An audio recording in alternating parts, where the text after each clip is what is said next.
सर्वप्रथम मी इंग्लिशमध्ये यांना थोडंसं सांगते, मग आपल्याला मराठीत सांगेन.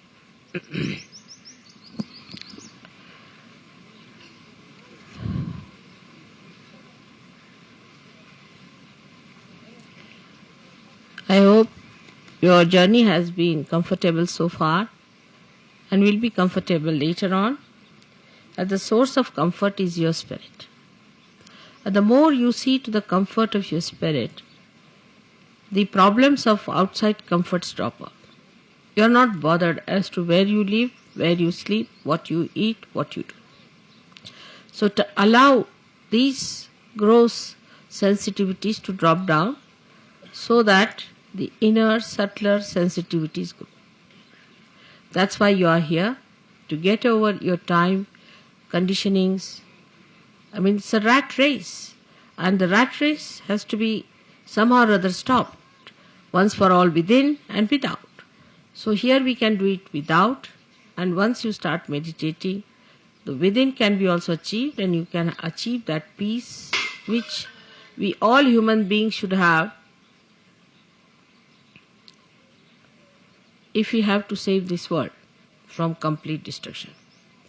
As you must have realized that now the Sahaja Yoga is growing much faster and it's taking a good speed, and we all have to keep ourselves equipped to be able to be part and parcel of this great evolutionary and revolutionary process which is going to stir up the whole world. For that, it is important also to see that we take ourselves to task and don't get into mediocre living and mediocre thinking. We are people of very great potential. Not only that, but we are blessed by God's divine power. Try to use that power within yourself and try to be one with it. Little bit you have to see that you beat up your body, beat up your mind, beat up your ego, and chisel it out so that it is beautifully made in such a way that you grow into that image for which you are made. Regarding other things like my tours in your countries, I think the greatest good is done to you when you come to this country, as if you belong to this country and you were uprooted in some other country. And when you come here, you prosper so well. And in that country, I try so hard, I work so hard, do all kinds of things. All the time I spend with you, I do everything, day in and night, all the time. I find it's impossible to achieve much that I see happening to you here, as if here you take absolutely with great ease the divinity of this place, and I think this uprootedness has to be given up. I think as if you have immigrated into those countries and now you are back in your own. You are not found out by immigration laws, I think. Now, under these circumstances, we should change our tactics and try to establish our ashrams here and our own projects here, so that you people should come down here and more achieve more. You can earn your living there, but you should come here, spend some time for 2 months, 3 months continuously and establish yourself and grow, because I don't think it can be achieved there that good, because we tried everything. So this is the ultimate outcome of our trips all over. Despite all kinds of hazardous roads and hazardous life here, we are doing very well. I must say, when I see you, I find you are very good and you are all very much better, and it's all improved. Like watches, you see, when you have to make them immune, you put them under absurd conditions and they get all right like that. Now you are immune. They are put into, I've seen, into troughs which are shaken very heavily, as you were shaken yesterday in the buses. And Then they are made to pass through water which is running very fast on them. And all this we are trying here, and I think your immunity is growing very fast to outward things, and you are becoming really solid, eternal timepieces, the way you are created here. And I'm so very happy to see the development. That's the main point which we have achieved here. So the attention should be out away from money, first of all. That's one of the biggest problems.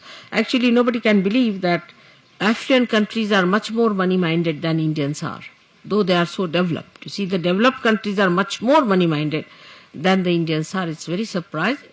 When you see the way they count their pennies, it's impossible to believe that these are really developed people. They are worse than beggars sometimes.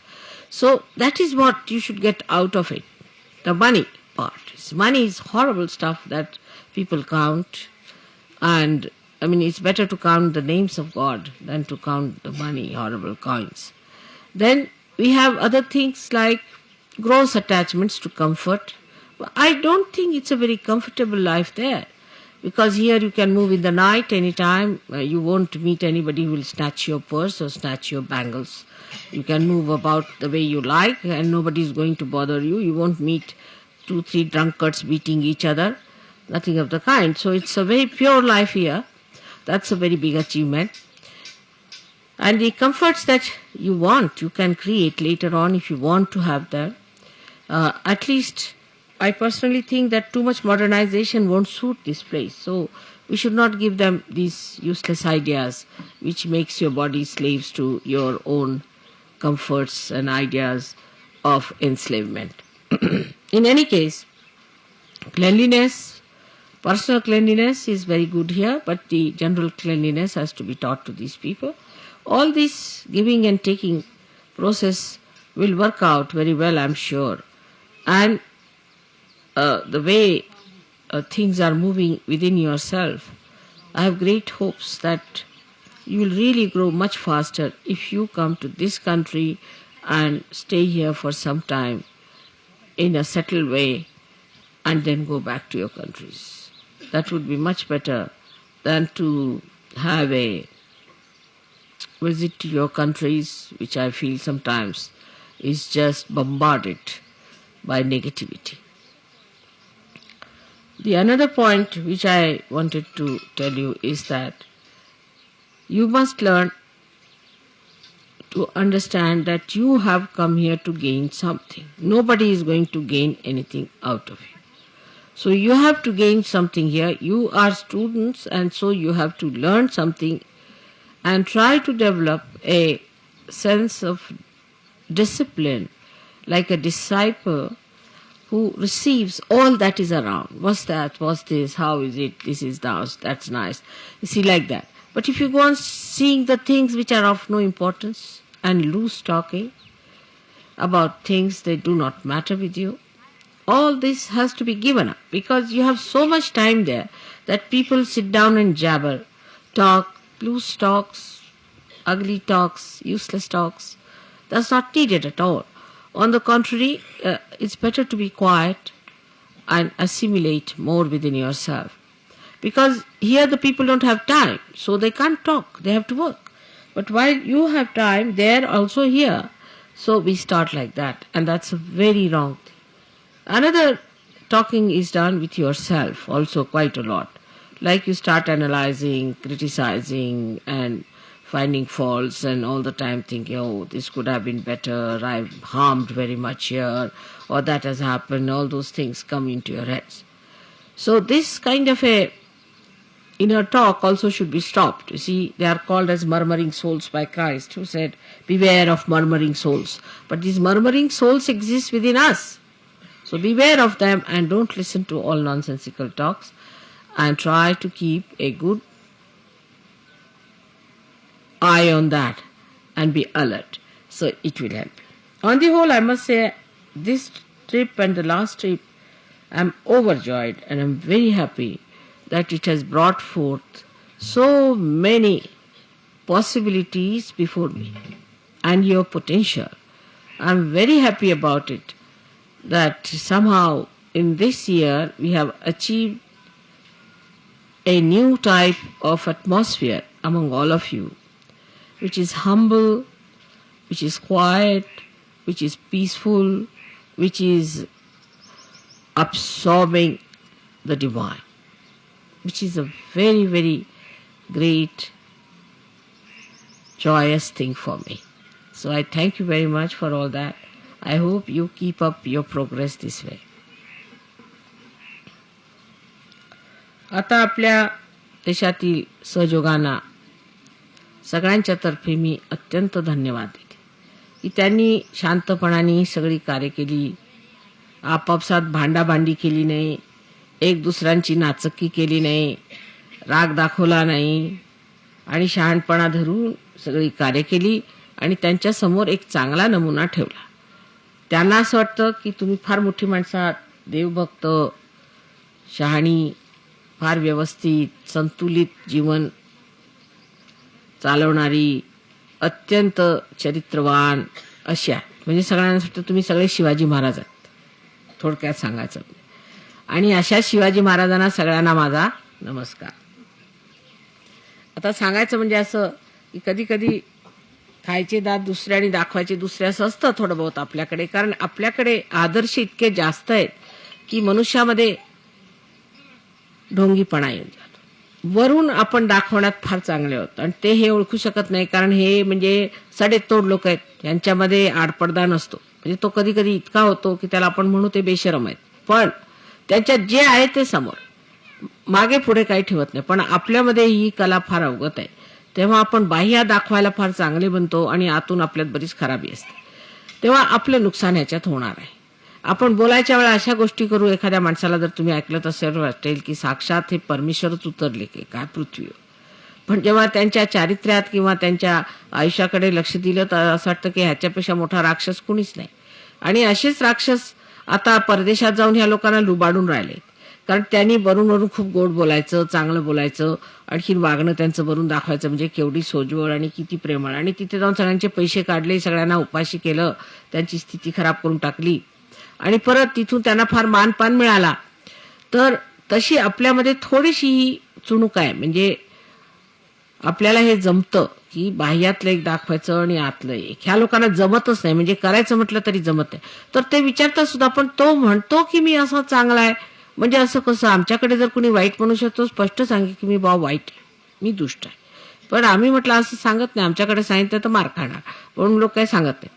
ते म्हणतात मी फारच चांगला आहे, अगदी महादुष्ट राक्षस असला तरी म्हणे मी फार चांगला उत्तम मनुष्य आहे, पण आतून आम्ही मात्र इतके कधी असू असं म्हणता येत नाही. म्हणजे एवढी जबाबदारी आपल्याला वाटत नाही. तर सहयोगामध्ये काय, आत बाहेर दोन नाही, आत बाहेर आपण असायला पाहिजे. आत बाहेर जो मनुष्य एक झाला, अंदर बाहर एक ही जानो, त्याला आत बाहेर नाही तो खरा संत साधू आहे. जो आत बाहेर, मी तुम्हाला जर सांगितलं तुम्ही दारू प्यायची आणि मी स्वतः दारू पीत बसले तर तुम्ही काय म्हणाल? एक साधी गोष्ट. पण जर मी हिंदुस्थानी असेल तर लपून छपून पिणार आणि सांगेन की तुम्ही दारू पिऊ नका, आणि मी लपून छपून पिणार. हे आपलं हिंदुस्थानी पद्धत. इंग्लिश पद्धत काय की तुम्हाला सांगायचं तुम्ही दारू प्या म्हणजे परमेश्वराकडे जाल, मी पितेन तुम्ही प्या, ही इंग्लिश पद्धत झाली. किंवा परदेशी पद्धत, ह्यातल्या दोन्ही पद्धती चुकीच्या आहेत. तीही पद्धत आपण म्हणू की त्यांचं सगळं उघडं असलं तरी ते मूर्खपणाचं आहे. आणि आपलं जरी सगळं काही आपण व्यवस्थित झाकाळून घेतो तरी आपण इतके चांगले नाही आहोत जितकं आपण दाखवतो, ही जाणीव आपण ठेवली पाहिजे. आणि जर आपण परमेश्वराला शरणागत असलो तर परमेश्वर आपली मदत करतो. आपल्यामध्ये ती अबोधिता येते, ज्या अबोधितेमध्ये मनुष्य लपंडाव करू शकत नाही. स्वतःशीच लपंडाव करायचं हे कोणचं शहाणपण आहे? ह्याला काही अर्थ आहे का? समाजाला भिवून किंवा नुसत्या अशा दाखवण्यापुरता आपला की आम्ही फार आदर्शवादी आहोत, आपण जरी चांगुलपणा धरला त्यांनी एक फायदा होतो की समाजात वाईटपणा फार पसरत नाही. पण त्या दांभिकपणाने आणि त्या ढोंगीपणाने आपल्याला कधी काही लाभ होणार नाही. तेव्हा स्वतःचा लाभ का नाही करून घ्यावा असा विचार करायचा. ज्या चांगुलपणाने आणि उत्तमोत्तम गोष्टी केल्याने आपला लाभ होणार आहे. आता पूर्वी काळच्या लोकांचं असं म्हणणं असायचं की जी साधू संत मंडळी होती त्यांना नेहमी माताजी त्रासच झाले, त्यांना नेहमी दुःख झालं, त्यांना परमेश्वराने काय सुख दिलं, त्यांनी तरी कितीतरी विपत्ती काढली आणि बाकीचे लोक मात्र सुखात राहिले. पण तसं पाहिलं तर सुख कुणाला नव्हतं. आता आपणच बघा, आपल्याला पुष्कळशी लोक श्रीमंत लोक दिसतात, ज्यांच्या सत्ताधीश आहेत, त्यांच्या मोठ्या मोठ्या सत्ता आहेत, पण तुम्ही त्यांना जवळून बघा तर त्यांच्यापेक्षा दुःखी कोणी, भयंकर दुःखात होरपळून राहिले आहेत. त्याचं दुःख जर तुम्हाला सांगायचं झालं तर पर्वता एवढे, आणि त्या दुःखाच्या खाली दबून गेलेले आहेत. ते वेड्यासारखे झाले, त्यांना समजत नाही की काय करावं. ते अन्याय करतात, त्याचं त्यांना दुःख होणारच. कुणी जर कुणावर आघात केला तर तो आघात परततो, हाताला मार लागणारच. तेव्हा ते अत्यंत दुःखात आहे. जर त्यांनी कुणाबरोबर दुष्टपणा केला तर त्या दुष्टपणाचा सुद्धा त्यांच्यावरती परिणाम होतो. परत जे लोक स्वतःला फार समजतात की आम्ही श्रीमंत आहोत आणि आम्ही फार हे आहोत, त्यांच्या घरात जाऊन बघितलं. आता परवाच पुण्याला मी गेले होते, एक फार श्रीमंत गृहस्थ आहे. तर त्यांची बायको जवळजवळ 3 वर्ष झाले तेव्हाची गोष्ट आहे, 2 वर्ष झाले, मी त्यांच्या घरी ते घेऊन गेले. तर त्यांची बायको इतकी दारू प्यायची आणि मुलगा इतका दारू प्यायचा की त्यांची जी सून होती तिला क्षयाचा आजार होण्याची भीती, इतका भयंकर प्रकार. आणि नवरा मात्र दारू पित नसायचा, खूप पैसा, तिला दारू सुटत नव्हती, म्हणजे ते अल्कोहोलिक होतात तशी ती झाली. इतकी भयंकर त्या बाईची, त्यांनी कश ऐश्वर त्यांच्याजवळ काय विचार. तर तो मला म्हणाला, माताजी मी तुम्हाला खूप पैसे देईन, तुम्ही मला माझ्या बायकोला ठीक करा. म्हटलं बाबा मला पैसे पिशे काही नको, मी तिला ठीक करते. आणि तुम्हाला आश्चर्य वाटेल, परवा पुण्याला मी असताना ते मुलगा आणखीन ती आई दोघं जण आले, अगदी दारू सुटून गेली त्यांची आणि व्यवस्थित झाली. तो म्हणाला बाबा हे मला पैसे नको, या पैशामुळे माझ्या घरामध्ये हे सगळं दुःख आणि दारिद्र्य आलेलं आहे, त्यांनी हे सगळं त्रास झाला. ही खरी दरिद्रता आहे की मी इतका सगळा पैसा असून सुद्धा बायको माझ्या हाताशी नाही, मुलगा माझ्या हाताशी नाही आणि सून माझी आजारी व्हायला लागली. तेव्हा हे खरं दारिद्र्य मला मिळालेलं आहे. तेव्हा हा पैसा नको, हा कुठेतरी तुम्ही घाला, कुठेतरी व्यवस्थित तुम्ही वापरा, मला हा पैसा नको. दुसऱ्या लोकांना पैशाचं ज्यांना पाहिलं तर कुणी कुणा गुरुकडे जाऊन फसले, कोणाकडे जाऊन फसलेले आहेत, त्यांच्या घरी दुःख आणि त्यांच्याकडे आजार हे ते सुरू झाले. तिसऱ्याला पैशाचा नाद लागला तर तो रेसमध्ये गेला, तिथे जाऊन त्याचे सगळं नष्ट झालं, अमुक झालं तमुक झालं, मुलं बाळा सोडली, नाही तर बायका ठेवल्या, दारू प्याले, अमुक तमुक हे सगळं सोडलं. म्हणजे ज्यांना आपण म्हणतो की यशस्वी आहेत, एखाद्या माणसाला बघितलं असं वाटतं की हा केवढा यशस्वी आहे. उद्या आता तो आपल्या सत्तेवरनं डळमळला की रस्त्यावरती पडलेला कुठेतरी खिचपत दिसून लोक त्याच्याकडे थुंकायला तयार आहे. म्हणजे तुम्ही सत्तेवर असताना अशा रीतीने वागलात, आता आम्हाला तुमची काय परवा. ते सत्तेचं त्याचं जे काही असतं मोठंपण तेही चाललं. म्हणजे त्या सत्तेला तरी काय अर्थ आहे का? काहीच अर्थ राहत नाही. येणेप्रमाणे कोणतीही गोष्ट मनुष्याला जी मिळते, ज्याला आपण म्हणतो की यशदायी आहे, त्याला खरोखर सुख नाही. तुम्ही कुठे पाहिलंय का एखाद्या दारुड्याला तो मेल्यावर आपण त्याच्या गळ्यात हार घालून किंवा त्याचा एखादा पुतळा वगैरे तयार करतो, असं पाहिलंय का? कारण हा महादारुडा होता, आता ह्याचा एक आपण पुतळा करायचा, किंवा हा महादुष्ट होता आणि फार सगळ्यांना छळलं, हा सत्ताधीशाचा एक पुतळा करायचा, असं कुठे पाहिलंय का तुम्ही? इथे सोडा, अहो हिटलरचा सुद्धा कुठे पुतळा नाही. त्या जर्मनीत ज्याला एवढं एकेकाळी लोकांनी मान्य केलं आणि एवढा दुष्टपणा केला, त्याचा सुद्धा पुतळा. म्हणजे जो मनुष्य वाईट रीतीने वागतो त्याला मान्यता कधीही राहणार नाही. नुसतं वरवर आपल्याला असं वाटतं की यशस्वी झाले, मोठे झाले, त्यावेळेला असं वाटतं, पण जर आपण दूरदर्शीपणा धरला तर त्या माणसाला कधीही सुख मिळते. हे झाल्यानंतर आता आपण असं लक्षात घेतलं पाहिजे की खरं यश आत्म्याला मिळवण्यात आहे. पण आता हा जो महायोग आपला सुरू झालेला आहे, ह्या महायोगाच्या वेळेला खरं यश आपल्याला सर्व तऱ्हेने मिळणार आहे. कारण ह्या वेळेला 7 चक्रांचा समागम सहस्त्रारात झालेला. सहस्त्रामध्ये 7 चक्र आल्यामुळे, हे समग्र झाल्यामुळे आपल्याला लक्ष्मी तत्व मिळणार. तसंच आपल्याला ब्रह्मदेवाचं तत्व म्हणजे संबंध तऱ्हेची कलात्मकता येणार, काव्य येणार. त्याच्यावर म्हणजे आपल्याला जर कोणत्या तऱ्हेची भीती वाटत असेल किंवा कोणची आपल्याला हानी होत असेल किंवा कोणाकडनं काहीतरी आपल्यावरती आक्रमण होत असेल, तर ते सगळं आक्रमण जाऊन जर कुणी आक्रमण करेल तर त्याचा विच्छेद होईल, अशी स्थिती. हे तुम्ही गाठा. त्याच्यानंतर मग विशुद्धी चक्रावरती श्रीकृष्णाचं स्थान आहे. तिथे तर संबंध तुम्हाला क्षेम मिळणार, कारण कृष्णाने सांगितलेलं आहे की मी तुम्हाला क्षेम देतो, तुम्ही योग मिळवा, मी तुम्हाला क्षेम देतो. सर्व तऱ्हेचं क्षेम म्हणजे सौष्ठव, चेहऱ्यावरती कांती येणे, तिथून सुरुवात करा तर मनुष्यामध्ये एकदम जसं काय त्याचं आयुष्य अगदी कमळासारखं होत जातं. साक्षी स्वरूपत्व येतं, शांती येते त्याला, आणि प्रभुत्व येतं कृष्णासारखं. वाटेल तसं फिरवायचं असलं तर लोकांना तो फिरवू शकतो, आणखी सन्मार्गाला लावू शकतो. त्याच्यामध्ये एक तऱ्हेचं प्रभुत्व येतं, एक तऱ्हेचं त्याच्यामध्ये नेतेगिरी येते. त्याच्यानंतर तुम्ही बघाल तर आज्ञाचक्रावर आल्यावर ते मनुष्यामध्ये अत्यंत क्षमेचं एक निधान होऊन जातं. त्याला कोणाचंच काही लागत नाही, तो सगळ्यांना क्षमा करत सुटतो.